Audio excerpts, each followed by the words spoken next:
آج جو میں آپ کے پاس آیا ہوں، ایک تو اپنے دل کا درد کہ جس بھی جماعت سے ہمارا تعلق ہو مضبوط جڑ رہے ہیں، نون لیگی میاں صاحب کی مانے، ہمارے والد خان صاحب کی مانے، لیکن ایک بات میری یاد رکھیں، جہاں اپنے لیڈر کی بات اسلام اور قائد اعظم اور پاکستان کے خلاف نظر آئے اس کی بات کو دیوار پہ مارو، پاکستان کی بھی کرو۔ یہ کالا کوٹ ہمیں آزاد کرتا ہے تیرے آزاد بندوں کی۔ ہمارے اپنے مفکر اعظم قلندر درویش کیا کہتا ہے، شاعر مشرق کیا کہتا ہے، تیرے آزاد بندوں کی نہ یہ دنیا نہ وہ دنیا، یہاں مرنے کی پابندی وہاں جینے کی پابندی۔ تو اس بات پہ میں ختم کرتا ہوں اور پھر اپنا عرضی آپ کے سامنے رکھتا ہوں کہ قائد اعظم میں قائد اعظم کو بہت فالو کرتا ہوں، اپنے باپ سے زیادہ اس کی رسپیکٹ کرتا ہوں، کیونکہ میرے باپ نے صرف مجھے پالا، قائد اعظم نے پورے پاکستان امت مسلمہ کو کیا۔ سن 38 میں قائد اعظم کی آخری بات سن لیں، تھوڑی سی 1 منٹ مجھے اور دے دیں، کہ a Muslim is not born to give up. A Muslim is not born to give up. He is forced to be enslaved. 1938 ہے، ابھی 40 میں نہیں ہوا۔ A Muslim is not born to give up. If he is forced to be enslaved, he'll become Babar or he'll emerge as Sultan Tipu. He'll happily embrace martyrdom, but he will never accept slavery. آپ accept کرو گے؟ No. غلامی یا آزادی؟ آزادی. غلامی یا آزادی؟ آزادی. تو بھائی میری بات سنو، میں دل سے یہ بات کر رہا ہوں کہ نون لیگیوں کو بھی میری بات پہنچا دو کہ اگر یہ سازش شہباز صاحب کے خلاف بھی ہوتی، شہباز شریف صاحب اس وقت ہمارے ملک کے اپوزیشن لیڈر تھے، اگر امریکہ سے شہباز صاحب کے خلاف ڈکٹیشن آتی، علی محمد ادھر پھر کھڑا ہوتا۔ اگر میرے ملک کا وزیر اعظم، میرے ملک کا اپوزیشن لیڈر اور وزیر اعظم اسلام آباد کے فیصلے، جس طرح صوفی محمد برکت علی صاحب کہتے تھے کہ وقت آئے گا کہ دنیا کے فیصلے اسلام آباد کی ہاں اور نہ میں، دنیا کی ہاں اور نہ ہوگی۔ یہ کس وقت پہ ہم جی رہے ہیں؟ ایک وہ زمانہ تھا جب شاہ مدینہ خط لکھا کرتے تھے، دنیا کو خط جاتے تھے شاہ مدینہ کے اور اس کے بعد عمر فاروق رضی اللہ عنہ کے کہ اسلام قبول کر لو ورنہ یہ شرائط ہیں، یہ مسائل ہیں۔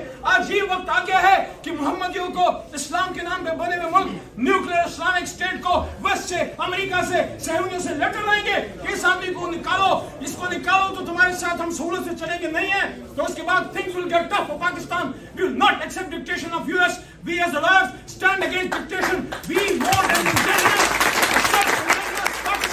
پاکستان کے فیصلے اسلام آباد کے فیصلے اسلام آباد میں ہوں گے۔ عمران خان بیٹھے، نواز شریف بیٹھے، جو بھی بیٹھے، میرا اس سے کوئی کام نہیں ہے۔ یہ فیصلہ پاکستان کے عوام نے کرنا ہے، یہ فیصلہ اسلام آباد میں ہونا ہے، پاکستان کی گلی کوچوں میں ہونا ہے، کالا شکاکو میں ہونا ہے، باجوڑ میں ہونا ہے، مومن میں ہونا ہے، یہ دیر میں ہونا ہے، یہ کوٹا میں ہونا ہے، یہ واشنگٹن میں نہیں ہونا میرے بھائیو۔ اس لیے میں یہ کہہ رہا ہوں کہ انشاءاللہ وکلا پاکستان کا ہراول دستہ ہیں، اور جب عمران خان صاحب دوبارہ وزیر اعظم انشاءاللہ بنتے ہیں، میں نے کل فیصل آباد میں بھی یہ بات کی، پرسوں رات آج لاہور بار میں یہاں ماڈل ٹاؤن میں یہ بات کر رہا ہوں اپنے وکیل بھائیوں سے۔ عمر رضی اللہ عنہ سے سوال ہوا تھا نا جی، ہوا تھا کہ دوسرا کرتا کہاں سے آیا؟ ہم جو بھی آپ کا M N A M P A بنے، جو عہدیدار بنے، وزیر بنے، وزیر اعظم بنے، ہم سب سے پہلے جان لڑائیں گے پاکستان میں تحریک انصاف کی دوبارہ حکومت لانے کے لیے، ایک آزاد حقیقی پاکستان کے لیے۔ لیکن جب بن جائے گی حکومت، اپنے ایم پی اے، اپنے ایم این اے، اپنے وزیر، اپنے اس وزیر اعلیٰ، اس پہ شیر کی نظر رکھو۔ خاص کر وکیل کے گھر میں کہیں سے کھانا نہیں آتا، وکیل کے گھر میں خدائی روزی آتی ہے، وکیل مزدور ہے، وہ قلم کا مزدور ہے، وکیل حق بات کرتا ہے، سچ بات کرتا ہے، کہتا ہوں وہی بات، سمجھتا ہوں جسے حق، میں زہر حلاحل کو کبھی کہہ نہ سکا قند۔ اپنے بھی خفا مجھ سے ہیں، بیگانے بھی ناخوش، اپنے بھی خفا مجھ سے ہیں، بیگانے بھی ناخوش، میں زہر حلاحل کو کبھی کہہ نہ سکا قند، کہتا ہوں وہی بات، سمجھتا ہوں جسے حق۔ تو انشاءاللہ کل 1 بجے ہمارا ایک کنونشن ہے، lawyers convention, and I invite all members of bar, جس بھی جماعت سے ہو آپ آئیں۔ آپ کے ملک کا ایک فرزند، ایک بیٹا آج سے دل کی کچھ باتیں کرے گا، کوئی سخت بات کر جائے بھائیو برداشت کر جانا، کوئی پیاری بات کر جائے سپورٹ کر جانا، اگر سپورٹ نہیں کرنا کوئی بات نہیں، سن لینا، اس کی صدا سن لینا۔ وہ اس زمانے کا ایک ملنگ ہے، وہ کھڑا ہو گیا ہے، اس کو اپنی جان کی پرواہ نہیں ہے، وہ اس ملک کے لیے کر رہا ہے، اور کسی اور کو بتانے کی ضرورت نہیں۔ مردان سے علی محمد خان آ کے لاہوریوں کو نہیں بتا سکتا، نہ بتانا چاہیے۔ لاہور کو پتا ہے فرزند لاہور عمران خان کون ہے اور اس کا مقصد کیا ہے اور کس لیے مینار پاکستان کے نیچے بار بار اس قوم کے بچوں کو جمع کرتا ہے۔ میں جتنی عزت مجھے لاہور بار سے ملی ہے، میرے دوستوں سے ملی ہے، اس میں تحریک انصاف کے بھی جماعت کے بھی لوگ تھے، لیکن اور بھی جماعتوں کے جو دوستوں نے مجھے برداشت کیا، مجھے ویلکم کیا، مجھے عزت دی، میں آپ کو یہ سمجھتا ہوں یہ آپ نے مجھے نہیں اپنے اس کالے کوٹ کو جو ہے عزت دی ہے۔ میں آپ کے وکیل بھائی ہوں اور میں یہ سمجھتا ہوں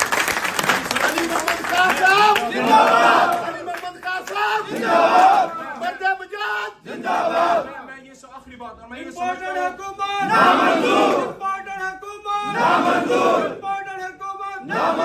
اور میں یہ سمجھتا ہوں کہ اس رات جب میں اکیلا وہاں کھڑا تھا، میں اکیلا نہیں تھا۔ یہ وہ کالے کوٹ کی علم کی طاقت ہے جو آپ کو آزاد کرتی ہے۔ ایک اکیلا قائد اعظم کھڑا تھا نا، وہ کہا تھا نا، اس نے کہا تھا نا کانگریس آئی سے، انہوں نے کہا تھا کہ ایک ہمیں محمد علی جناح دے دیتے، پوری کانگریس میں ایک محمد علی جناح ہوتا تو کبھی سوال ہی نہیں پیدا ہوتا کہ پاکستان بن جاتا۔ محمد علی جناح ون مین آرمی تھا، اور ایک وکیل جب پوری بڑی سپریم کورٹ کے 17 ججوں کے سامنے ایک وکیل بچہ کھڑا ہوتا ہے، وہ ریپرزینٹ کرتا ہے اس طاقت کو جو علم کی طاقت ہے، تو وکیل ہمیشہ آزاد رہتا ہے۔ تو آپ انشاءاللہ کل تشریف لائیں گے نا جی؟ انشاءاللہ۔ آج میں مردان بار میں نعرہ بھی پی ٹی آئی کا نہیں، میں پاکستان کا لگوا کے جاؤں گا۔ پاکستان زندہ باد، پاکستان زندہ باد۔ پاکستان کا مطلب کیا؟ لا الہ الا اللہ۔ پاکستان کا مطلب کیا؟ لا الہ الا اللہ۔ میرا رشتہ کیا؟ لا الہ الا اللہ محمد رسول اللہ صلی اللہ علیہ وسلم۔ ایک یہ بات کہ وے فارورڈ پاکستان کا کیا ہوگا، آئین پاکستان کیا ہوگا، اور ایک بات اور، میں نے اسٹیٹ بینک کے آفیشلز کو اور بجٹ سیشن میں 2013 سے آج تک ہر بجٹ سیشن میں قائد اعظم کی 1948 کی اسٹیٹ بینک کی سپیچ کا حوالہ دیا کہ ہم اپنے قائد اعظم کے نظریاتی طور پر ان کی امانت کے خیانت دار ہیں۔ ہم نے ان کی باتوں میں خیانت کی ہے جو انہوں نے اسٹیٹ بینک کو ڈائریکشن دی تھی۔ انہوں نے فرمایا تھا کہ I shall watch with keenness، اور یہ پڑھیں، وہ کلائز کو پڑھیں اور آپ سود کے خلاف کھڑے ہوں۔ میں نے خود اپنے لیول پہ سود کے خلاف جہاد کا عزم کیا ہے اور کچھ لوگوں سے رابطے میں بھی ہوں، اور میں آپ کو یہ کہنا چاہتا ہوں یہ جب تک سودی نظام سے نہیں پاکستان نکلتا، پاکستان کبھی بھی نہیں اٹھ سکتا۔ یہ میں آپ کو بتا دوں، جب تک اللہ کے راستے پہ نہیں ڈالیں گے۔ انہوں نے فرمایا تھا اسٹیٹ بینک آف پاکستان کو، founder of Pakistan, the governor general of Pakistan barrister Muhammad Ali Jinnah, وہ کیا کہتے ہیں کہ I shall watch، state bank کو کہہ رہے ہیں کہ I shall watch with keenness the work of your research organization in devising the banking principles in accordance with the Islamic banking principles۔ اور وہ کہتے ہیں کہ we should give the West a new economic system۔ وہ پھر یہ بھی کہتے ہیں، آپ پڑھیں وہ 48 کی سپیچ، وہ کہتے ہیں کہ the Western economic system has given the world nothing but 2 world wars. Let us give them our economic system۔ کیا ہم نے دیا؟ nothing۔ اس پہ اب ہم نے کام کرنا ہے۔ جس بھی جماعت میں آپ ہو، خدارا اللہ ہم سے 3 سوال پوچھے گا۔ علی محمد، تجھے جوانی دی کہاں یوز کی؟ تجھے تھوڑا بہت علم دیا کہاں یوز کیا؟ تجھے پیسہ دیا کہاں یوز کیا؟ ہمارا جواب یہ ہونا چاہیے، اللہ جوانی دی اسلام پاکستان پہ نچھاور کر دی، قلم دیا اسلام پاکستان پہ نچھاور کر دیا، تھوڑا بہت مال دیا، کچھ اپنے بچوں پہ نان نفقے پہ لگایا، because that is our responsibility to take care of our kids and parents۔ اور اس کے بعد جو ملا اسلام پہ، جو ملا پاکستان پہ لگایا، کیونکہ the graveyard of war is full of indispensable people۔ آج پیرزادہ صاحب بھی قبر میں موجود ہیں، آج اے کے بروہی بھی نہیں ہیں، آج کورنیلیس صاحب بھی نہیں ہیں۔ Everybody has to perish۔ The only thing which is remained is what؟ وَمَا تُقَدِّمُوا لِأَنفُسِكُم مِّن خَيْرٍ تَجِدُوهُ عِندَ اللَّهِ۔ جو تم اللہ کے راستے میں لگاؤ گے اس کو اللہ کے ہاں پالو گے۔